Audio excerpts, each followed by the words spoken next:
Digan amén cuando lo tengan. La palabra de Dios dice así: bienaventurado el hombre a cuya transgresión ha sido perdonada y cubierto su pecado. Bienaventurado el hombre a quien Jehová no culpa de iniquidad y en cuyo espíritu no hay engaño. Mientras callé, se envejecieron mis huesos en mi gemir todo el día, porque de día y de noche se agravó sobre mí tu mano. Se volvió mi verdor en sequedades de verano. Mi pecado te declaré y no encubrí mi iniquidad. Dije, confesaré mis transgresiones a Jehová, y tú perdonaste la maldad de mi pueblo. Por esto orará a ti todo santo en el tiempo en que pueda ser hallado. Ciertamente en la inundación de muchas aguas no llegarán estas a él. Tú eres mi refugio, me guardarás de la angustia, con cánticos de liberación me rodearás. Te haré entender y te enseñaré el camino en que debes andar. Sobre ti fijaré mis ojos. No seáis como el caballo o como el mulo sin entendimiento, que han de ser sujetados con cabestro y con freno, porque si no, no se acercan a ti. Muchos dolores habrá para el impío, mas al que espera en Jehová le rodea la misericordia. Alegraos en Jehová y gozaos justos y cantad con júbilo todos vosotros los rectos de corazón. Amén. Los dejo en compañía de nuestro amado Pastor Carlos. Hermanos, muy buenos días. Bienvenidos a todos aquellos que tal vez están de vacaciones y nos están visitando. Por favor, cuando regresen a su ciudad y a su amada iglesia, lleven saludos de parte nuestra a sus pastores, expresándole la alegría de que las distancias no sean un impedimento para que hoy juntos podamos adorar al Señor en su santo día. Así que siéntanse en casa con su familia en la fe. Aquellos que vienen por primera vez a una iglesia cristiana, bienvenidos. Básicamente una iglesia cristiana es sencillamente un gran puñado de pecadores que saben y entienden la necesidad que tienen de Cristo. Somos un puñado de pecadores que sabemos que separados de Cristo nada podemos hacer. Si venía con la expectativa de llegar a un lugar para conocer gente perfecta, digna de ser imitada, se va a dar cuenta que lo único que somos son personas que el único que siguen es al digno de ser imitado, a Cristo. Obviamente entendemos que el creyente tiene una responsabilidad y es ser un claro ejemplo de esa fe, y hacia allá caminamos todos. Alguien lo resumió con una frase muy valiosa. La iglesia no es un museo para exhibir a los santos, sino un hospital donde conviven enfermos que están siendo sanados por la operación del Espíritu Santo. Acompáñenme entonces en su Biblia a permanecer en el texto que nuestro hermano Elmer acaba de leer. Y nos encontramos entonces en el Salmo 32. Hay algo importante sobre la forma en la que Latinoamérica fue colonizada o conquistada. Todos sabemos bien por la historia vista desde la escuela que nosotros fuimos colonizados en primera medida por los españoles y por toda su cosmovisión de vida, tanto social como religiosa. Los lineamientos católicos romanos llegaron a través de la conquista. Y dentro de todos los elementos religiosos que se enseñaron, se enseñó un aspecto que claramente era muy importante para recaudar fondos, y era la confesión de los pecados, pues detrás de confesar el pecado venía una penitencia o un rubro económico que permitiera conciliar la falta.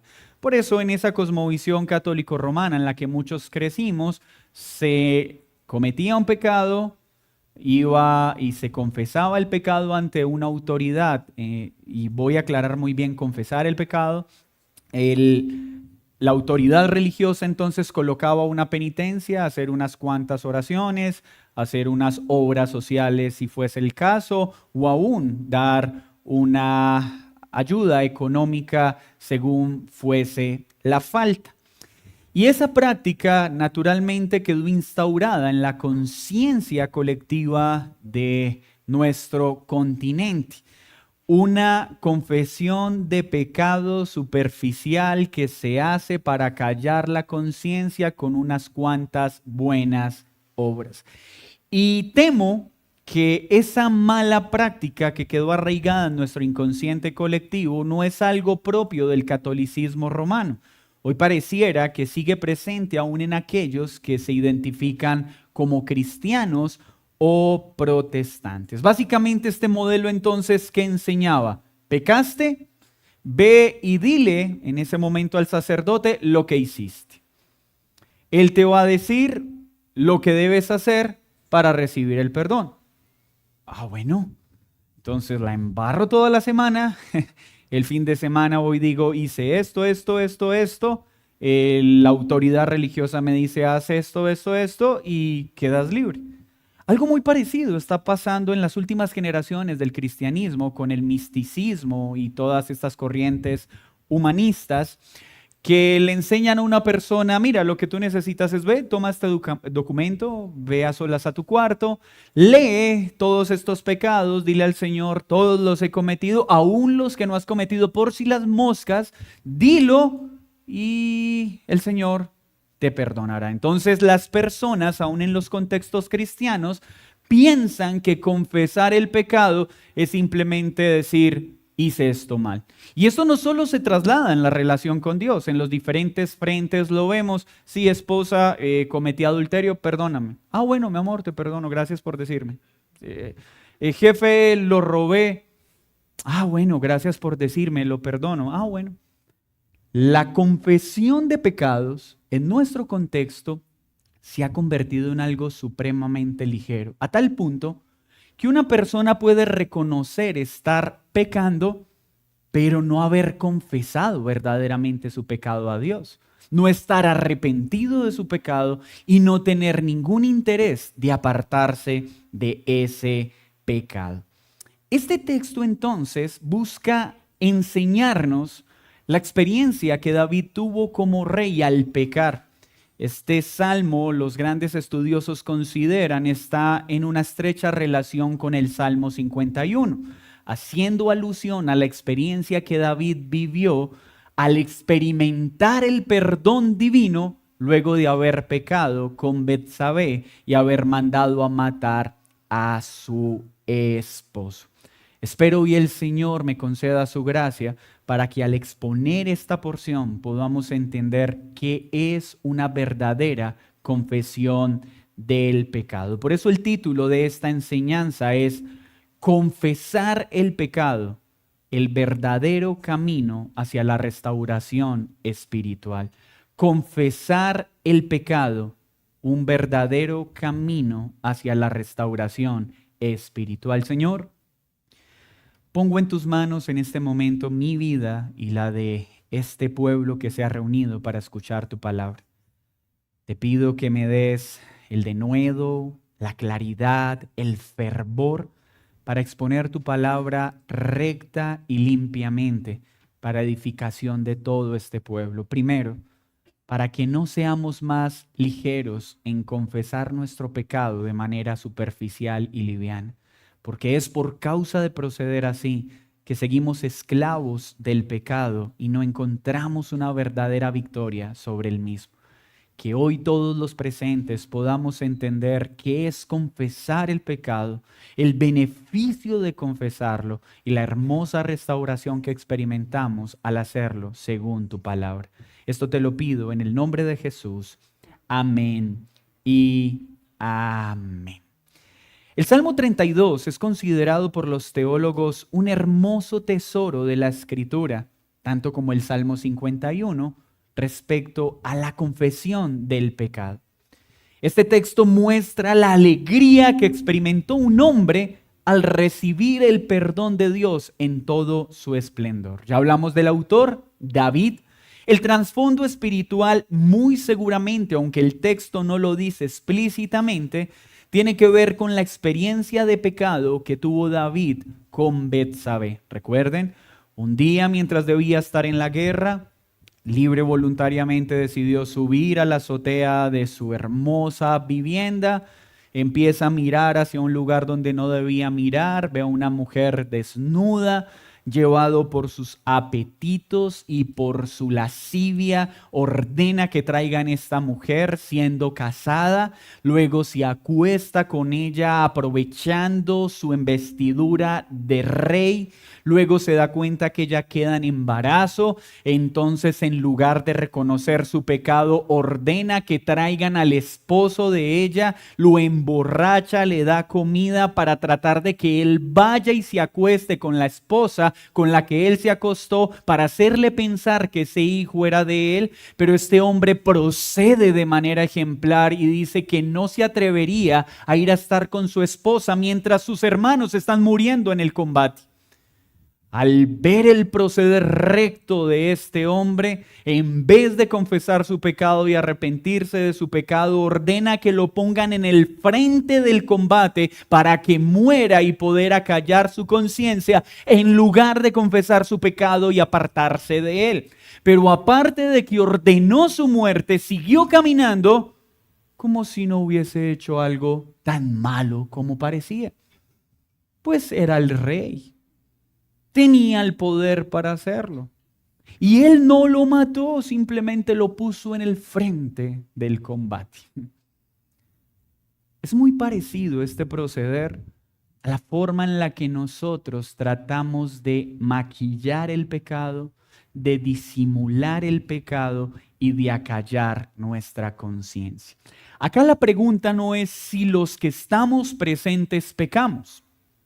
Todos pecamos. El punto es cómo lidiamos con el pecado cuando pecamos. O encubrimos, callamos, escondemos, justificamos nuestro pecado y seguimos esclavos de ese silencio pecaminoso, o lo confesamos para hallar verdaderamente el perdón. Este salmo entonces nos recuerda la naturaleza destructiva del pecado no confesado y el alivio que viene al rendirnos ante Dios. Es una invitación a todos los creyentes para que experimenten la gracia divina de vivir en comunión con Cristo. Veamos entonces la estructura de este salmo. Del 1 al 2 vamos a hablar del gozo del perdón recibido. El gozo del perdón recibido. Del 3 al 7, las consecuencias del pecado no confesado y la restauración que viene por la confesión. Consecuencias del pecado no confesado y la restauración que viene por la confesión. Y del 8 al 11, la guía y el gozo de Dios al pecador restaurado. La guía y el gozo de Dios al pecador restaurado. Veamos entonces el primer enunciado. El gozo del perdón recibido. David inicia este salmo entonces expresando la alegría y el gozo que está viviendo al haber reconocido su pecado luego de que fue confrontado por el profeta que Dios envió. Inicia diciendo, bienaventurado aquel cuya transgresión ha sido perdonado y cubierto su pecado. La palabra bienaventurado ha sido bien estudiada en nuestro contexto. Algunos la definen como doblemente gozoso, es decir, una alegría suprema. Un estado de plena satisfacción en Dios, en la persona de Dios. Es decir, cuando se habla de bienaventurado, no se habla de una persona que está feliz por aquello que adquiere en lo horizontal, sino por aquello que adquiere en lo vertical. Es el gozo que viene de estar en comunión con Dios. La tradición judía ve el significado de esta palabra para referirse a una persona que vive bajo la bendición y la guía de Dios. Entonces, en la tradición judía temprana, cuando alguien decía, ahí va un hombre bienaventurado, lo que decían es, ahí va un hombre que vive bajo la guía y la bendición de Dios. Porque aquel que vive bajo la guía y la bendición de Dios camina en pleno gozo en medio de este mundo caído. Entonces, David está diciendo, a quien se le perdona su pecado, vive bajo la guía y la bendición de Dios. Esa es la fuente del verdadero gozo. Caminar en este mundo disfrutando del perdón que Dios da al pecador. Nada más va a traer verdadera libertad y plenitud a un alma en este peregrinaje. Solo aquel a quien se le perdona el pecado entonces será guiado y bendecido por Dios. Sin perdón de pecados no hay la guía de Dios ni la bendición de Dios. Y para experimentar entonces, según el pensamiento de David, el deleite, la delicia de ser guiado y bendecido por Dios, ¿qué debo hacer? Confesar el pecado, porque solo cuando se confiesa el pecado verdaderamente experimento el perdón de ese pecado. ¿Qué es perdón? Que ya no se nos tome en cuenta el pecado. Es ese acto que solo Dios puede ejecutar de perdón. Ningún hombre tiene esta facultad. Ninguna oración administrada por un hombre perdona los pecados de otro. Yo te perdono tus pecados. Esa autoridad solo le fue dada a Cristo. Los hombres no perdonan pecados. El que perdona los pecados es Dios en la persona de Jesús. Entonces David está diciendo, qué bendecido es aquel que vive bajo la guía de Dios. Qué gozo experimenta aquel que se le han perdonado todos sus pecados. Es decir, que ya no se le pedirá cuentas por los pecados que cometió. Qué dichoso es aquel que le han sido cubiertos. Y ese cubrir los pecados, ¿recuerdan, chicos, el sistema de sacrificios del que habla la Escritura? ¿Recuerdan que era necesario tomar un animal? El sacerdote entonces ponía sus manos sobre ese animal para asimilar con ello que los pecados del pueblo se ponían sobre ese animal, y venía entonces el sacrificio y esa sangre derramada para cubrir esos pecados cometidos. Lo que está diciendo David es, qué bienaventurado es aquel que sus pecados han sido cubiertos, que han sido perdonados y ya no se le pueden tomar en cuenta porque el sacrificio los ha cubierto por completo. Entonces, ¿quién de nosotros no quisiera caminar bajo esta condición? ¿Quién de nosotros no quiere ser llamado, he ahí un dichoso? He ahí alguien que camina bajo la guía y la bendición de Dios. He ahí alguien que se le han perdonado los pecados. Ruego de todo corazón, ese sea el anhelo en esta mañana de todos los presentes, ser un bienaventurado, ser alguien guiado bajo la bendición de Dios, que ha recibido el perdón de todos sus pecados. Luego dice David también, bienaventurado el hombre a quien Jehová no culpa de iniquidad y en cuyo espíritu no hay engaño. Como ven, es un mismo enunciado con palabras sinónimas para expresar lo mismo. ¿Qué alegría debe experimentar quién? Aquel que ya no será culpado por las faltas cometidas. David está mirando a un hombre, obviamente hablando de sí mismo, que tenía grandes descargos sobre sus hombros por la inmensidad de sus faltas. David estaba mirando la agonía, la aflicción de un hombre que tenía sobre sí los más temibles descargos, pero que recibe el perdón y ya no será juzgado por eso que hizo. Es a ese a quien David dice, qué alegría experimenta aquel que un día fue culpable y ahora es declarado inocente.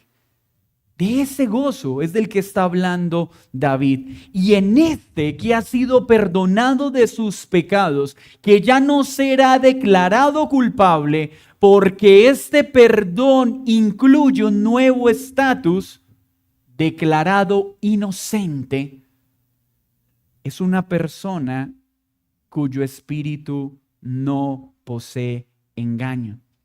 Es decir, es un corazón transparente que no intenta ocultar su pecado porque ya entendió la alegría y la bendición de exponer el pecado. Aquel que ha experimentado el perdón verdaderamente entiende el valor de no tratar de ocultar el pecado, de disimular el pecado, sino de confesarlo. Eso es un corazón sin engaño, como lo está mencionando David. Esa es la transparencia de la que está hablando el salmista. Un corazón que no quiere esconder su pecado, sino que ya experimentó tal perdón que quiere que haya transparencia. Es decir, que se sepa lo que verdaderamente se hizo. Colocando este enunciado, luego David pasa a mostrar las consecuencias que experimentó este hombre antes de ser perdonado. Él está hablando de su experiencia. Este es el gozo desde el cual escribo este salmo. Pero quiero contarles la historia completa. No siempre caminé experimentando esto. Antes de encontrarme en este estado, me encontraba en este estado. Lean conmigo el versículo 3. Mientras callé, se envejecieron mis huesos en mi gemir de todo el día. Acompáñeme, por favor, a imaginarse esta escena. Acabamos de ver un hombre muy gozoso, pero ahora estamos viendo un hombre en un estado diferente. ¿Cuál es el estado de ese hombre? Primero, cayó. ¿Pero cayó qué? El pecado. David está hablando, callé el pecado. Y mientras callé mi pecado, en lugar de confesarlo y arrepentirme de él, utiliza un lenguaje poético para reflejar la carga física y emocional suya. Mis huesos, se envejecieron mis huesos en mi gemir de todo el día. Por favor, imagínese la descripción de la escena. Usted y yo la hemos experimentado cada vez que hemos intentado callar, ocultar o disimular el pecado. Esta expresión poética entonces nos muestra que hay un peso en nuestro cuerpo, que nuestras emociones se ven afectadas cuando callamos el pecado. No siempre se refiere a que callar el pecado literalmente produce una enfermedad física, pero muchas veces sí. El no confesar el pecado puede llevar a generar una carga emocional tan alta que se va a manifestar físicamente. En algunos contextos se llama la somatización, ¿cierto? Que esto no lo descubrió la psicología, sino que David lo enseñó muchos siglos antes. Cuando callé, en lugar de confesar, vino la aflicción al alma, viene angustia, viene pesadez. Cuando intento disimularlo, disminuirlo, presentarlo de una forma menos grave de lo que verdad. Es que no es tan grave, pero es que tú te enojaste por eso. Pero es que eso es disminuir, eso es disimular, eso es encubrir, eso es guardar el pecado, eso no es confesar el pecado. Cuando haces algo y en lugar de confesarlo te callas, ese callar afecta al cuerpo. Empieza a generar cansancio, una sensación de fatiga, empiezas a tener dificultad para cumplir adecuadamente tus tareas.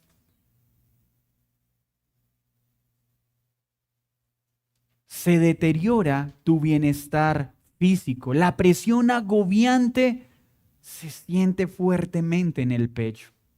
Eso en lo físico. Pero ¿qué pasa con el alma? Un teólogo dice que es literalmente un gemir que sale de nuestro interior, pero que por el pecado no puede ser expresada. Es un tormento en el corazón. Otros lo llaman, como Matthews Henry, un cargo de conciencia que se me roba hasta el sueño, que trae tensión, irritabilidad, que me pone en conflicto no solo con Dios, sino con los que tengo al lado mío. Es decir, que no confesar el pecado, sino callarlo, afecta mi alma y afecta mi cuerpo. ¿No es lo mismo que pasó con Caín? Vamos por favor a Génesis, capítulo 4, versículo 6.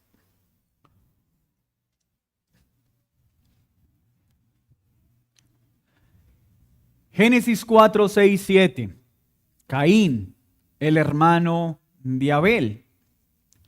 Entonces Jehová dijo a Caín: ¿por qué te has ensañado y por qué ha decaído tu semblante?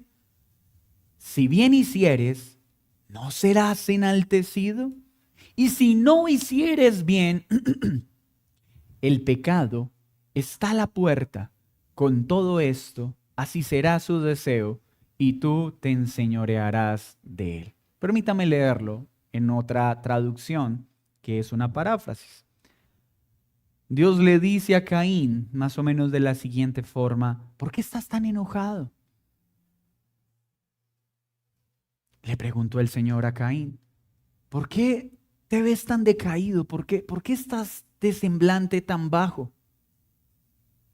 Si tú haces lo correcto, serás aceptado, serás perdonado. Pero si te niegas a hacer lo correcto, entonces ten cuidado. El pecado está a la puerta, está al acecho, ansioso por controlarte y hacerse tu amo.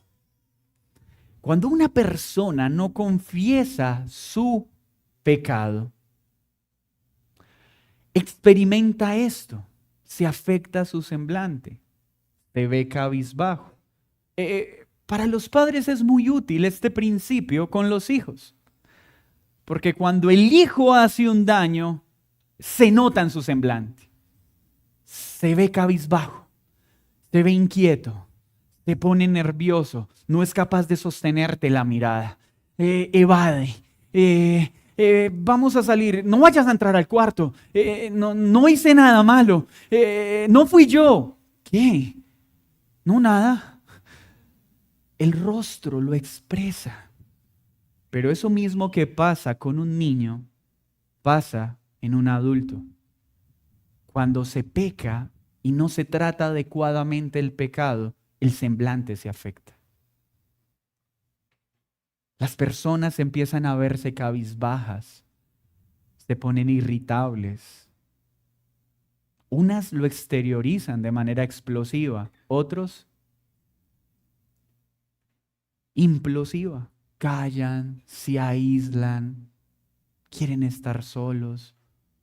¿Por qué? Por el peso que produce el pecado. Y el pecado entonces empieza a hacerse ¿qué? El amo de aquel que no confiesa el pecado. Es decir, entre más tardo para confesar mi pecado, más poder le estoy dando al pecado para que se enseñoree sobre mí. No, es que después lo hablo, después busco ayuda. O sea, ¿qué estás pensando tú? ¿Que solo ese pecado va a perder su poder y va a ser librado? No. Cuando tardas en tratar el pecado, al contrario, ese pecado se enseñorea más de ti. Por eso la Escritura dice que el pecado, cuando se trata, hoy mismo, cuando lo has cometido, un día que pierdes en confesar tu pecado es un día que le das al pecado para que crezca su poder en ti y afecte más tu rostro, afecte más tu cuerpo y afecte más tus emociones. Pero luego viene algo más de no confesar el pecado. Ya vimos el efecto físico, pero ahora el versículo 4. Cuando no confesamos nuestro pecado, tenemos que lidiar con la disciplina de Dios. Versículo 4, léalo por favor. Porque de día y de noche se agravó sobre mí tu mano, se volvió mi verdor en sequedad de verano. Calvino dice que este pasaje es un claro retrato de la disciplina personal de Dios sobre el alma de sus hijos cuando no han confesado el pecado para que se vuelvan sobre él. Dios no va a dejar a un hijo suyo tranquilo en el pecado. Los únicos que permanecen tranquilos en un estado de pecado son los hijos del diablo. Porque un hijo de Dios no haya deleite, ni paz, ni tranquilidad en medio del pecado. Y Dios no va a permitir que su hijo permanezca en un estado de pecado. Entonces, cuando un hijo suyo peca y en lugar de confesar su pecado, quiere callarlo, quiere taparlo, su mano pasa sobre él. Es decir, viene una angustia a su alma que no será quitada hasta que reconozca su pecado y se aparte de él, porque Dios no va a dejar a sus hijos en un estado de pecado. Entonces, aparte de que se afecta tu cuerpo, aparte de que se afectan tus emociones, vas a tener a Dios mismo pasando su mano sobre ti, imposibilitando que estés en tranquilidad y en paz mientras estás en pecado. Qué penoso estado es este. Y David está hablando de su estado. Eso es lo que él sentía, aún mientras salía a sonreírle a sus lacayos. Aunque podamos disimularlo en público, esta realidad jamás se puede disimular en lo secreto.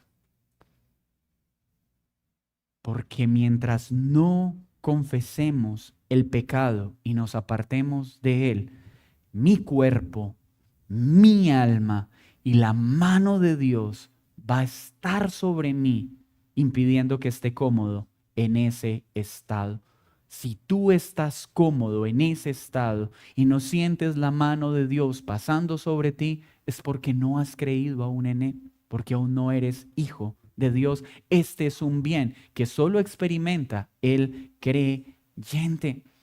Así pues, esta expresión, se envejecieron mis huesos por el gemir de todo el día, en lo espiritual implica la culpa no tratada corta mi comunión con Dios. Esa angustia que experimenta el creyente cuando peca y no confiesa su pecado afecta su comunión con Dios, y eso nos trae angustia. Porque nuestro estado de plenitud solo se obtiene cuando estoy bien con Dios, y cuando mi pecado no es tratado, esa comunión se corta y esa provisión divina de Dios ahora no la recibo en nada de este mundo. Por eso callar el pecado y ocultarlo, en lugar de ayudar, empeora. Y en lugar de acercarme a Dios, me aleja. Y en lugar de hacerme una persona más sabia, me hace una persona más necia. En lo emocional, entonces, vemos que no confesar el pecado hace que haya un sentimiento de culpabilidad constante que produce en mí angustia y desesperación. Bien dice en nuestra cultura popular que nada pesa más que un cargo de conciencia. En eso estaban pensando en David. Nada pesa más que un pecado no confesado. Y en lo físico, esto se convierte en un estrés emocional que se prolonga y se puede convertir no solo en agotamiento físico, sino también en enfermedad. Así que este enunciado de la confesión de pecados que nos muestra que el arrepentimiento es un deber continuo del creyente, no solo del no creyente, que trae alivio, restauración, pero solo cuando confieso verdaderamente mi pecado y recibo el perdón divino. Es ahí cuando hay paz interior, cuando recupero mi vitalidad espiritual y cuando se restaura mi paz con Dios. Y notan que aparece una palabra que a veces ni la leemos porque pensamos que no es inspirada o no tiene relación con el Salmo, y dice Selah. ¿Qué significa ese Selah? La palabra Selah aparece frecuentemente en los Salmos y plantea un significado que no siempre es fácil de determinar con certeza. Aunque no hay consenso, y en eso quiero ser justo, Selah se entiende generalmente como una pausa litúrgica o musical que invitaba a la reflexión.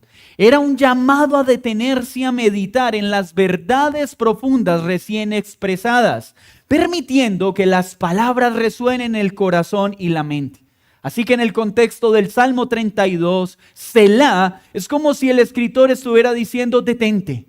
Antes de seguir avanzando en lo que escribí o en lo que estás cantando, porque los salmos eran cánticos, reflexiona muy bien sobre lo que acabas de cantar. O sea que hasta aquí este Selah nos está diciendo: haz un alto. Por favor, medita muy bien en la alegría que hay en el que confiesa su pecado, pero alto. Medita muy bien en las terribles consecuencias de callar nuestro pecado en lugar de confesarlo. Detente, piensa. Mira estas consecuencias, Selah. Y luego pasa al siguiente punto. Ya vimos entonces las consecuencias de callar, encubrir, disimular, disminuir. Ahora dice la restauración que viene al alma que está en angustia con un semblante decaído. Dice el texto: mi pecado, ¿qué?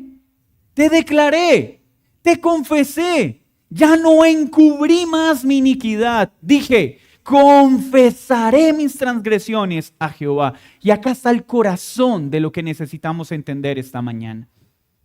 He aquí el corazón de la libertad de la cual este salmo habla. Si queremos ser bienaventurados, guiados por Dios, caminando bajo su bendición, experimentando ese gozo pleno que solo Él da, necesitamos el perdón de todos nuestros pecados y que sean cubiertos. Pero para que esto pase, necesitamos confesar el pecado, declarar el pecado, no encubrirlo más. Porque como bien dice Proverbios 28:13, el que encubre su pecado no prospera, mas el que lo confiesa, que haya misericordia, paz y el perdón de su pecado. Es acá entonces donde necesitamos aterrizar esta expresión. Mi pecado te declaré, como lo han entendido algunos, y hermanos, soy respetuoso al describir esto, espero al menos así serlo. Algunos entienden por declarar que es hacer un listado. Siéntate, escribe todos los pecados que has cometido. Escríbelos todos, todos, todos, todos. Si puedes, vete para una montañita, ojalá donde haya un río para que te sientas mejor, y haz una lista de todos, todos, todos, todos, todos, todos tus pecados y declárale a Dios tus pecados. Pero por si las moscas, piensa en todos, todos, todos, todos los pecados que cometió tu papá. Pero también en esa lista coloca todos, todos, todos, todos los pecados de tu abuelito. Los de tu tatarabuelito. Y luego dile: Señor, perdóname por todos estos pecados, quémalos o tíralos al río y libre soy. Hermanos, esto, aunque ha sido bien intencionado en muchos contextos, es un gran mal. Porque se le hace pensar al pecador que ese ejercicio lo ha reconciliado con Dios. Entonces la persona vuelve a casa después de 3 días de campamento, de tirar muchos papelitos al río, de quemar muchos papelitos en una hoguera. Pero a los días, el semblante vuelve, la angustia permanece, porque es un ejercicio superficial que no corresponde a lo que la Escritura enseña. ¿De qué le sirvió ese retiro a la montaña 3 días? ¿Para qué? Y muchos volvían o vuelven de esos espacios de retiro iguales o peores, o con unos cambios temporales porque tuvieron una emoción pasajera al pensar que todos sus pecados habían sido quitados, pero luego se dan cuenta que no. Entonces tenemos personas, retiros tras retiros, encuentros tras encuentros, campamentos tras campamentos, papelitos quemados tras papelitos quemados, iguales. Porque, ¿qué es confesar el pecado? Confesar es decir algo conforme a la verdad de Dios. Eso es confesar. Cuando la Escritura dice confiesen sus pecados, lo que está diciendo es tomen esa situación, esa transgresión y evalúela conforme a la Escritura, pásela por la verdad de la palabra y reconózcala. Entonces, confesar el pecado, declarar el pecado, es decir acerca de mi transgresión lo que la Escritura dice de esa transgresión. Eso es confesarlo. Ejemplo, cuando una persona miente, encubrir el pecado, disimular el pecado, es decir, una mentirita piadosa. Es que era por su bien, era por mi bien. Está reconociendo que mintió, pero no está confesando el pecado. Está aceptando una mentira, pero la está disimulando para su propio beneficio o para el bien de la circunstancia. La está justificando para el bien que requiere. Eso no es una confesión del pecado. Confesar el pecado en ese sentido sería decir, Señor, acabo de ver que mentí por tu palabra. Y la mentira es pecado. La mentira te desagrada y para ti no hay mentiras pequeñas. Te pido que me perdones porque he mentido y los mentirosos no heredarán el reino de los cielos.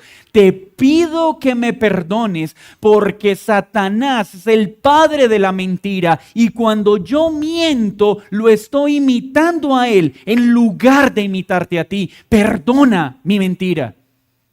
Es tomar un acto y pasarlo por la Escritura. Y es cuando la Escritura me muestra que no hay pecados pequeños. Miren en lo que se convirtió la mentirilla.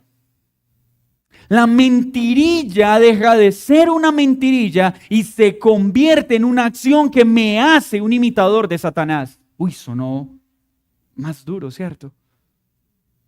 Pastor, pero no está exagerando. El problema es ese.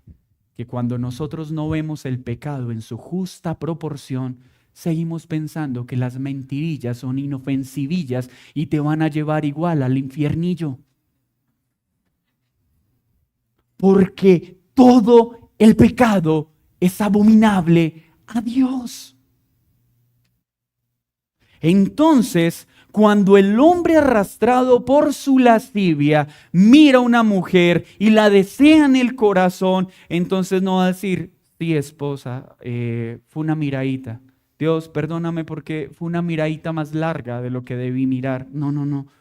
Cuando el hombre, por el Espíritu Santo, se da cuenta que hay lascivia en su corazón, no le va a decir, Señor, perdona esa miradilla.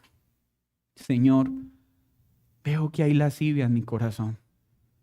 Veo que estoy comenzando a mirar con deseo a mujeres que no son mi esposa. Y tu palabra dice que eso se llama adulterio y que es tan grave como si me acostara con una mujer diferente a mi esposa.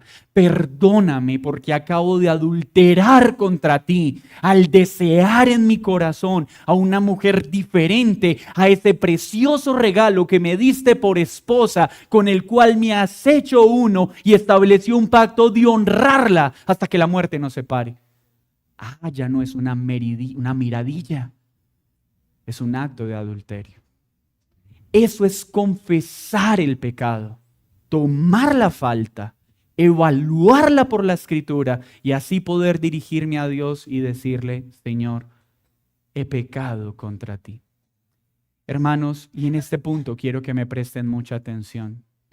Este problema lo tenemos todos, de hacer confesiones superficiales del pecado. Cuando maltratamos a alguien con las palabras, nos cuesta aceptarlo y encubrir. Es que si no me hubieras hablado así, yo no te hubiera hablado así. Estás encubriendo tu pecado. Y ese encubrimiento hace que no encuentres perdón. Es que es su culpa. Es que fueron las circunstancias. Eso es encubrir el pecado. No encubras más el pecado. Di, a pesar de la circunstancia, a pesar de que tú obraste mal, pequé contra Dios y dejé que mi enojo se convirtiera en pecado. Hermanos, la invitación en esta mañana es debemos dejar de maquillar el pecado. Debemos de estar justificándolo. Es que soy así. Es que es mi forma de ser. Mira, la palabra dice que debes relacionarte con el cuerpo de Cristo. Es un mandato que le hace bien a tu alma. ¿Qué es confesarlo? Es decir, Señor, mira, me doy cuenta en tu palabra que debo amar tu cuerpo, que debo amar a mis hermanos porque son tu amada. Pero no los estoy amando como debo amarlos, porque hay tanto egoísmo en mi corazón que quiero caminar solo sin interesarme en la vida de otros y que otros se interesen en mi vida. Perdóname, porque no es un problema de personalidad, se llama egoísmo, se llama amor propio y no te agrada. O más bien es decir, no, es que soy tímido. Qué buena forma de encubrir nuestro pecado. Entonces encubrimos el pecado con la timidez, con la incapacidad de dominar mis impulsos. Es que no es que soy un iracundo, no es que tengo carencia de dominio propio, sino que me gusta decir las cosas con fervor y pasión. Todas estas formas, y perdónenme que me centre solo en algunas, porque el tiempo no me alcanzaría para mencionarlas todas, es solo para ilustrar la forma en la que encubrimos, pero que es una verdadera confesión. Hijos, cuando sus padres les piden que hagan algo y ustedes van y hacen otras cosas y no lo obedecen, no es simplemente: mamá, papá, no es que no te obedecí, es que estaba haciendo primero otra cosita. Sí, me desobedeciste, así estuvieras haciendo otra cosita. Acepta tu falta. Porque somos expertos en eso, en disimular, en evadir. Miren, aprendamos a ser honestos en la confesión del pecado, pero esto quiero traducirlo a lo vertical. ¿Quieres ser bendecido y guiado por Dios y experimentar el gozo de su perdón? Debemos dejar de decirle: Señor, es que yo soy así por culpa del papá que tuve, por culpa de la mamá que tuve, por culpa del barrio en el que crecí, por culpa de la ideología filosófica o política que me asignaron. Perdóname porque el mundo me hizo así. No, Señor, perdóname, porque no debo buscar culpables. Lo que hago, lo que digo y cómo reacciono no es culpa de mi papá, no es culpa de mi mamá, no es culpa del barrio en el que crecí, es culpa de mi corazón que no ha venido a tus pies para ser transformado y para ser cambiado. No es porque me dejaron caer de la cama a los 4 años, no es porque nací por cesárea, no es porque antes de que yo naciera un bebé murió antes de que yo naciera. El pecado no es un problema externo, es un problema del corazón. Y hasta que sigamos culpando a los demás, no va a haber un verdadero perdón. ¿Y por qué se te acabó tu matrimonio? Por culpa del vecino, por culpa de la prima, por culpa del trabajo, por culpa... No, por culpa del pecado que hay en mi corazón y en el corazón de mi cónyuge. Y los dos no tratamos adecuadamente el pecado como Dios manda y por eso destruimos nuestra relación. Porque en lugar de reconocer que estamos pecando contra Dios, estamos echándonos la culpa en lugar de reconocer nuestras responsabilidades. La Biblia nos llama a confesar y declarar el pecado. No es culpa de otro que tú seas grosero, seas impulsivo, que no domines tu lengua. Es culpa mía. Y espero ya no lo maquillemos más. De verdad, que hallemos ese perdón del que habla la Escritura. Por esto entonces, dice David, orará a ti todo santo en el tiempo en que pueda ser hallado. Entonces, aquel que recibe este perdón, aquel que ya no es culpado, aquel que le han sido cubiertas sus faltas, ¿cómo lo llama David? Al santo. Santo no significa una persona que no peca. santo significa aquel que ha sido apartado por Dios y que ha recibido el perdón de todos sus pecados. Y que dice, por esto ora a ti el santo. Lo primero que sucede cuando yo confieso mi pecado es que se restaura mi comunión con Dios. Vuelvo a elevar una oración al cielo y experimento que me está escuchando. Cuando no confieso honestamente mi pecado, elevo oraciones al cielo y siento que Dios no me escucha. Pero tengo una buena noticia, tienes toda la razón. No es que sientas que no te escucha, realmente no te está escuchando, porque en lugar de confesar tu pecado, lo estás encubriendo. Cuando yo me acerco a elevar oraciones a Dios, encubriendo mi pecado, disimulando mi pecado, Dios no me escucha. Puedo orar a Él. Cuando trato mi pecado en la forma en que Dios lo trata, cuando llamo el pecado en la forma en que Dios lo llama, en este momento no solo experimento su perdón al decirle, Señor, perdóname porque estoy haciendo lo que tu palabra dice que no debo hacer. No solo recibo su perdón, sino que mi comunión con Él se restaura. Pero David pone un sentido de urgencia y dice, oh, santo, hazlo mientras pueda ser hallado. Este sentido de urgencia es muy importante en la confesión que está haciendo el salmista. ¿Por qué? No es cuando tú quieras. No es como algunos tienen por costumbre decir, lo voy a hacer cuando me nazca. Porque es que no voy a hacerlo sin que me nazca, porque no voy a ser hipócrita. ¿Sabes cuándo te van a hacer perdonar? Nunca. ¿Sabes cuándo te van a hacer verdaderamente llamar el pecado por su nombre en lugar de disimularlo? Nunca, a menos que vengas en verdadero arrepentimiento y fe y hagas una confesión del pecado, no basada en lo que sientes, sino basada en lo que dice la Escritura. Pero hazlo hoy, porque tal vez mañana quieras hacerlo y Él ya no se deje hallar. Hermanos, Dios muestra su misericordia todos los días, pero no significa que está obligado a hacerlo todos los días para ti. Dios puede estar diciéndote, ven, arrepiéntete y yo te perdonaré. Pero mañana puede que ya no te esté extendiendo su gracia, sino que te lleve a que te encuentres con todo el peso de su ira. Por eso el arrepentimiento es hoy. Por eso la confesión del pecado es hoy. Mis hermanos,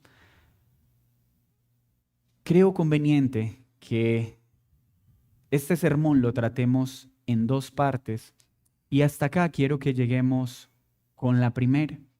¿Qué hemos visto entonces hasta acá? Un enunciado claro de lo que experimentó David cuando confesó su pecado. Ya entendimos que es ser bienaventurado, ser guiado y bendecido por Dios. Y esto solo se logra ¿cuándo? Cuando soy perdonado, cuando todo mi pecado es cubierto. ¿Y esto cuándo pasa?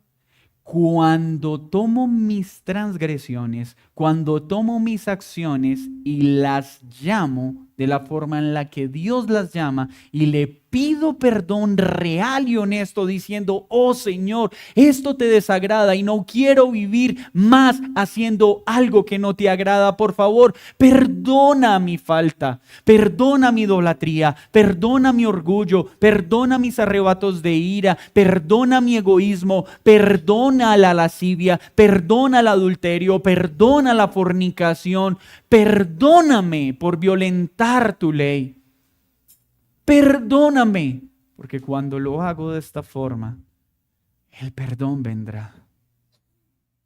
Serán cubiertos todos mis pecados. Pero el cumplimiento pleno de esto solo se logra en la persona de Cristo. David está pensando en los sacrificios que tenía que ofrecer una y otra vez, como su sistema lo establecía. Nosotros no tenemos que hacer sacrificios ni llevar dinero a una iglesia para que me perdonen mis pecados. ni pagar encuentros que valen 1.000.000, 2.000.000 para poder recibir el perdón de mis pecados. El perdón de mis pecados viene cuando llamo al pecado de la misma forma en que Dios lo llama, cuando no lo disimulo, cuando no lo encubro y vengo humillado a Él y le digo, oh Señor, perdóname. Y es solo a través de Jesús que todos nuestros pecados son cubiertos gracias a la sangre que Él derramó en el madero. Es por Jesús que podemos recibir el perdón de todos nuestros pecados. Cuando vengo a Él y le hago no un listado, sino cuando le digo con humildad, Señor, todos los pecados que he hecho, conscientes, inconscientes, por acción o por omisión, todos te son detestables. Todos me hacen enemigos tuyos, todos me hacen merecedor del infierno. Perdona todo mi pecado. Es en ese momento donde mi semblante será restaurado. Es en ese momento donde la aflicción de mi alma desaparecerá. Es en ese momento donde mi comunión con Dios será restaurada, porque podré elevar oración al cielo, seguro de que Él me escuche. Ya no sentiré que mis huesos están envejeciendo, que el gemir me consume todo el día, la fatiga, la irritabilidad, la tristeza. Me siento como en un laberinto sin salida. Hago de todo y no me hallo. Es eso. Es porque el pecado en este momento es tu amo. Intentas una cosa, intentas con una religión, intentas con la otra. Acá me dicen que haga el rosario, acá me dicen que diezme, entonces, ¿qué tal si diezmo y hago el rosario para que me vaya mejor? O me dicen que haga esta oración, o me dicen que vaya a este monte, y voy y hago cosas. Eso no va a quitar la angustia, el desespero, la insatisfacción que hay en tu alma en este peregrinaje. Lo único que te la va a quitar es cuando verdaderamente reconozcas que estás así porque estás esclavo del pecado, porque no has confesado el pecado y porque no te quieres apartar de él, porque sigues encubriéndolo como una debilidad de carácter. Es que yo soy así, es que a mí me hicieron así y es que no voy a cambiar. Pues mientras sigas así, no esperes a que esa angustia, ese fastidio por la vida desaparezca. Más bien, cada día perderás tu fuerza y el verdor que aún queda se secará mucho más. Sé pronto para tratar tu pecado, porque cada vez te secarás más. Y no sea que sea demasiado tarde y ya no puedas hallar a Dios para el perdón de tus pecados. Sé pronto, no pierdas tiempo. ¿Qué tienes que hacer? Decláralo, confiésalo, pero como la Escritura lo enseña. Al creyente, ¿quiere decir entonces que el cristiano sigue lidiando con sus pecados? Sí. ¿Hasta cuándo? Hasta que Cristo regrese. Pero ¿qué solución tenemos? Tenemos a Cristo como nuestro mediador. Tenemos a Cristo como nuestro abogado. Tenemos a Cristo como aquel que intercede todos los días por nosotros ante el Padre. Tenemos su mano poderosa que nos disciplina y pasa por encima nuestro, colocando un insoportable desespero hasta que confesemos nuestro pecado y nos apartemos de él. Un hijo de Dios no permanecerá en un estado de pecado, porque el Señor pasará su mano para que corra a buscar. Pero entonces, el que no ha creído, ¿cómo puedes saber si no has creído? Sigues en una vida de pecado. Y cuando digo vida de pecado, escúchame muy bien. Pecado no se refiere solo, pero es que yo soy una buena persona, yo no mato, yo no robo, yo no le hago mal a nadie. Mira, tú puedes no robar, no matar, no hacer daño a nadie, según piensas eso significa, y ser un completo pecador. porque no eres tú quien define lo que es bueno o malo. Lo bueno o lo malo lo define Dios en su palabra. Entonces déjame explicarte algo. A menos que tú confieses tu pecado a Jesús y vengas a Él para que te perdone y recibas el beneficio de su sangre, tú seguirás en una espiral de pecado dando vueltas y vueltas y vueltas, intentando en una relación, pensando que el problema no fue una persona, entonces otra persona, es el trabajo, cambias de trabajo, es la ciudad, cambias de ciudad, es el país, cambias de país, es el deporte, cambias de... Vas a estar huyendo pensando que el problema está fuera de ti y el problema no está fuera de ti, el problema está dentro de ti. Si me hubiera casado con otra persona, si me hubiera ido a vivir con otra, si hubiera estudiado otra profesión, no. Esa angustia que carcome el alma no es algo externo. Es el dominio que el pecado tiene sobre ti. Es la esclavitud que produce el pecado. Y el único que te puede librar de eso es Cristo. Es el único. Así que, por favor, ven a Él. El día es hoy. No esperes a mañana, porque tal vez mañana no sea su misericordia la que te llama, sino todo el peso de su ira. Señor, muchas gracias por tu palabra. Muchas gracias por tu verdad. Muchas gracias por permitirnos acercarnos a este bello salmo para ver esa real tensión que tenemos con el pecado. Pero ya no queremos ser una iglesia que disimula el pecado. No queremos ser personas que disimulan el pecado. No queremos ser de aquellos que lo diluyen, lo suavizan o lo justifican. Queremos que quites las justificaciones de nuestra vida, que hoy pongas en nosotros esa disposición a llamar las cosas por su nombre, para que podamos experimentar un verdadero perdón, ese gozo del que tú hablas. Señor, te ruego para que muchos rostros que hoy están cabizbajos en este lugar, al confesar verdaderamente el pecado, puedan experimentar esa libertad que solo tú puedes dar. Hoy te ruego por aquellos hermanos en la fe que están callando sus pecados, que han perdido el gozo de la comunión contigo, que oran y sienten que no los escuchas, que sienten tu mano pasando sobre ellos. Yo te pido que ellos no pierdan un solo día más y hoy vengan a ti seguros, seguros de que al humillarse y reconocer el pecado, hallarán esa paz, su comunión contigo será restaurada.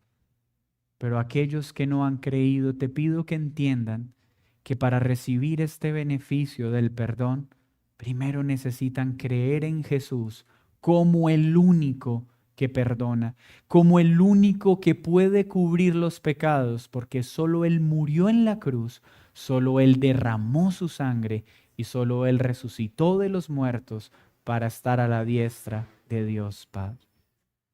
Gracias te doy, Señor, y que a pesar de mis limitadas capacidades para exponer este pasaje, hoy tu Espíritu Santo obre en el alma de todos los presentes. En el nombre de Jesús. Amén y amén. Vamos a tomar la cena del Señor.